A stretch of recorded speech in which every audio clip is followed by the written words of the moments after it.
In this video, we are going to see how we can enter the purchase order against the raw materials.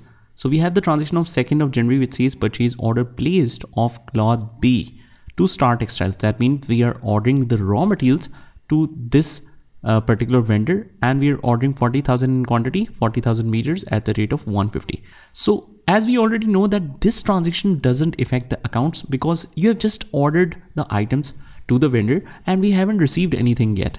So it cannot be entered in the accounting application. So what we need to do is, if you're already in the accounting app, you just head over back to this applications or home menu from this little arrow sign at the top left, and we just click on the purchase. From here, we click on the orders and click on purchase orders.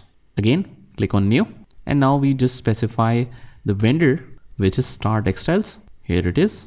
Order deadline, if we have any deadline, you can mention that. Let's say by the end of January. Expected arrival, I expect it to arrive the very next day, as you can see here. Or let's say I mention it like by the 10th. Keep rest of information as it is. Click on add products. And we are ordering cloth B. Quantity is 40,000 at the rate of 150. 150 price is already popped up since we already entered some opening inventory at the same rate. So this makes the total to 6 million.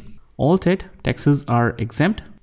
Just click on confirm order and it will directly move to the purchase order stage.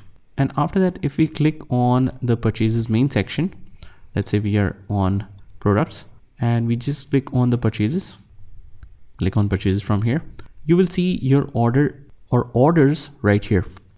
So that's how we can enter a purchase order in Odoo. Just try this by yourself and I'll see you in the next one.